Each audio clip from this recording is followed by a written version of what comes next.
¿Qué tal? Mi nombre es Héctor Aguilar, soy estudiante de Teología de la Universidad de Montemorelos y esta es la primera parte del proyecto integrador. Vamos a estar hablando acerca de antecedentes y causas de la Reforma. El movimiento de la Reforma protestante no inició per se con Martín Lutero. Hubo dos personajes antes que él que cumplieron una función semejante a leer, que es señalar lo que está mal y presentar la verdad al pueblo.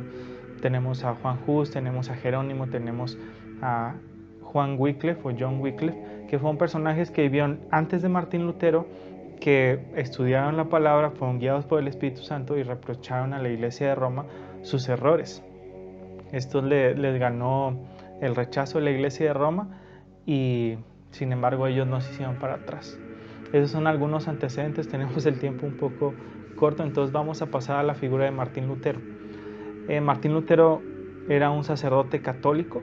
Él decían que podía matarse de ayunos, o sea, era tanta sus ganas de ganarse el favor de Dios que hacía penitencias, que hacía ayunos, que hacía oraciones, hacía peregrinajes, y todo esto como que no le causaba nada, no le hacía sentirse mejor. Entonces fue hasta que entró en contacto con la Biblia, fue hasta que entró en contacto real con la Biblia, por ponerlo de alguna forma, y en contacto real con Cristo, que entendió que el justo por la fe vivirá.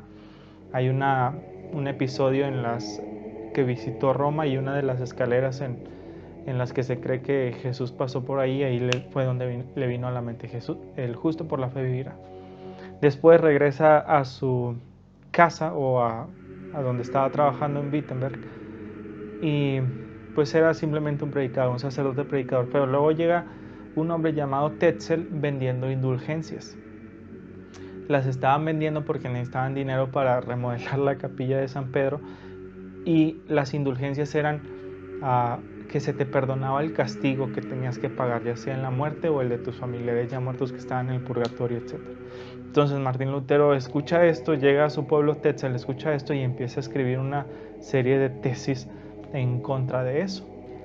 El 31 de octubre de 1517 escribe y clava sus 75 tesis en la puerta de Wittenberg, y esto le crea un conflicto con el papado, con la Iglesia de Roma, y lo llaman al concilio de Worms y lo llaman de aquí para allá, y empieza a presentar su defensa de que, ¿sabes qué? Es que yo no me puedo arrepentir, yo no puedo ir en contra de mi conciencia si no me lo compruebas con las escrituras, y que Dios me ayude.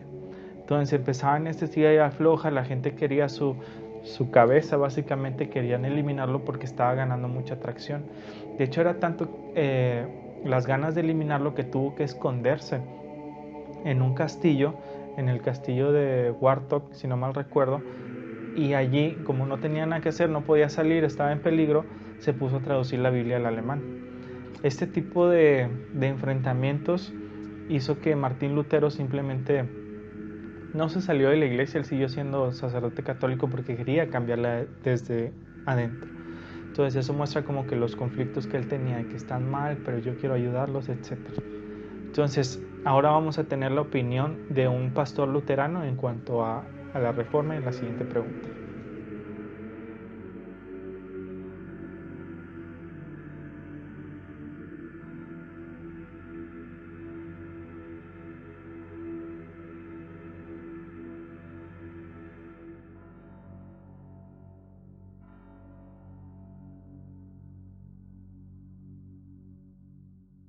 ¿Qué tal? Mi nombre es Héctor Aguilar y esta es la segunda parte del proyecto integrador.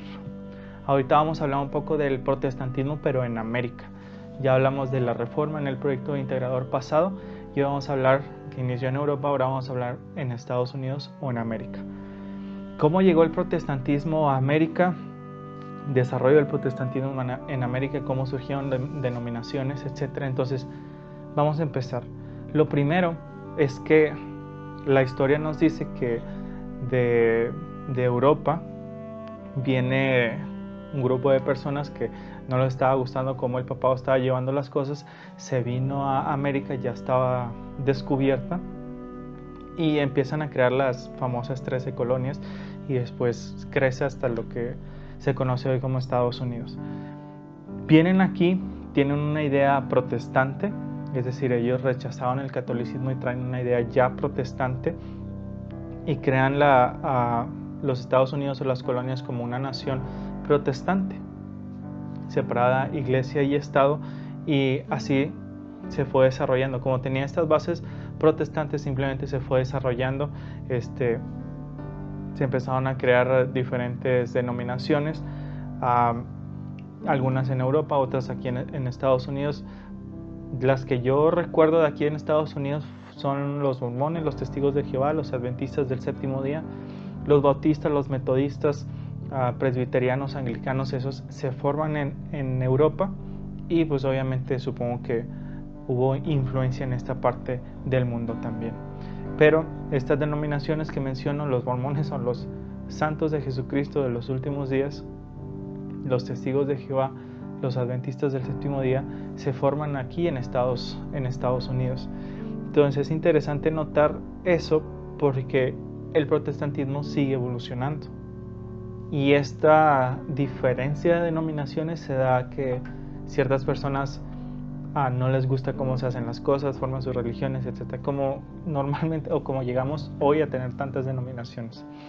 No fue diferente en aquel entonces. Ahora, el catolicismo o la iglesia romana no se quedó de brazos cruzados de que pues ya los perdimos, ya ni modo. No, empezó este movimiento de la contrarreforma, tratando como que de limpiar su nombre. Algunas de las cosas que más me llaman la atención que hizo la iglesia católica fue la creación de órdenes. La que más recuerdo son los jesuitas, que son como que fieles seguidores del papado, y también la creación de los métodos de interpretación preterista y futurista para decir el papado no es, eso ya pasó o va a pasar.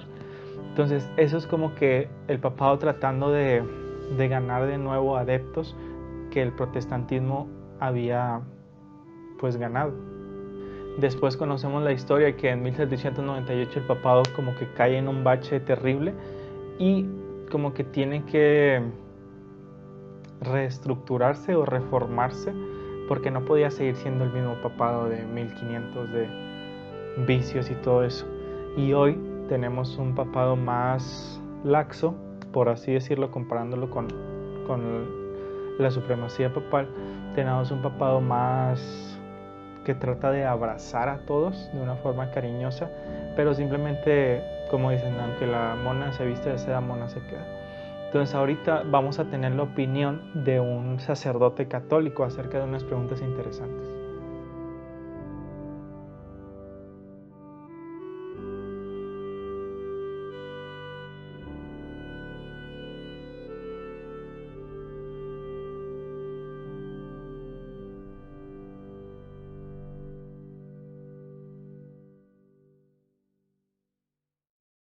Hola a todos, mi nombre es Héctor Aguilar y esta es la tercera parte del proyecto integrador. Vamos a estar hablando un poco del movimiento ecuménico y de las tendencias del protestantismo y el catolicismo en el siglo XX, en el siglo pasado. Y bueno, ¿qué se ha traído, qué se ha hecho el catolicismo y el protestantismo en cuanto al movimiento ecuménico? El protestantismo, para mi sorpresa, cuando investigué este tema me di cuenta que el protestantismo fue básicamente el que inició el movimiento ecuménico en las primeras guerras, como se originaron en Europa y se dividieron en las naciones. Trataban de unir a las naciones a través de la iglesia en una especie de movimiento ecuménico. Después se empieza a ver como que el boom de la actividad misionera, y las iglesias tratan de alcanzar al mundo para Cristo. Sin importar el credo, sin importar la denominación, dice todos somos cristianos, prediquemos que Jesús murió y resucitó y viene, y pues así lo hacemos. Entonces empiezan estos movimientos ecuménicos de parte de la iglesia protestante. Entonces hoy en día vemos el movimiento como que evangélicos, vemos movimientos pentecostales que no tienen, movimientos luteranos que no tienen problema en unirse o estar con una bandera ecuménica con el catolicismo. De hecho, pasando ahora con el catolicismo o la iglesia romana, tiene como que un bache de actividad. De 1798 pierde toda potestad o toda autoridad. Después viene la Revolución Francesa y pierde más autoridad. pierde todo su terreno, etc. Y es hasta 1929 que Benito Mussolini firma un tratado y les da un pedazo de Italia, un pedazo de Roma, el Vaticano que hoy le conocemos. Y de allí en adelante empiezan a haber más esfuerzos ecuménicos. Hay tratados ecuménicos en 1965. Tenemos al Papa Francisco, que es como que ecuménico a más no poder. De hecho, ha tratado de unir hasta los gobiernos con o bajo el paraguas del cambio climático, de que tenemos que unirnos para salvar al planeta. Entonces, ¿cuál es la postura del catolicismo, del protestantismo, que se están uniendo? Los luteranos ya no están en protesta o ya no están en reforma contra el catolicismo. La iglesia ortodoxa ya se está uniendo otra vez con la iglesia, el papado. Los judíos tienen tratos con el papado, el islam tiene tratos con el papado. O sea, todo el mundo se está juntando bajo la dirección del papado. ¿Cuál es la opinión de la iglesia adventista del séptimo día? Tristemente, hay partes en Europa, líderes en Europa, no organizaciones de la iglesia, sino líderes de la iglesia que han firmado cartas ecuménicas.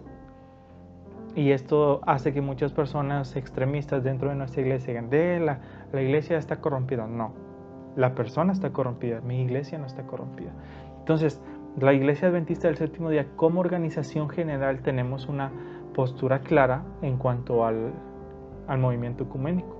Hacemos puentes y hacemos alianzas y mostramos amor cristiano, pero si me pides unirte y sacrificar la verdad bíblica, eso yo no puedo hacerlo.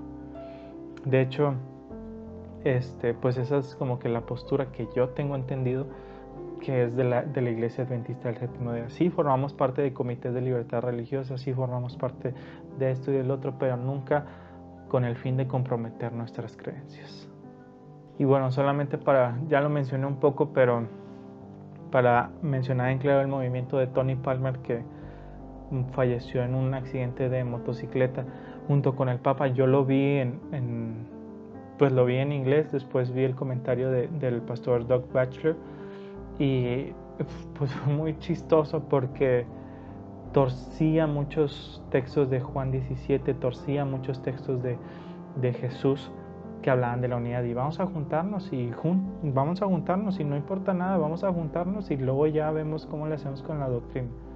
Eso está mal, porque la verdad es la que nos hace libres, no la unidad, y la verdadera unidad es la que produce el Espíritu Santo. Pero bueno, estamos hablando de movimiento ecuménico. Esas son como que lo que ha hecho el protestantismo, lo que ha hecho el catolicismo y lo que hace la iglesia adventista del séptimo día hoy en día. Muchas gracias por su atención.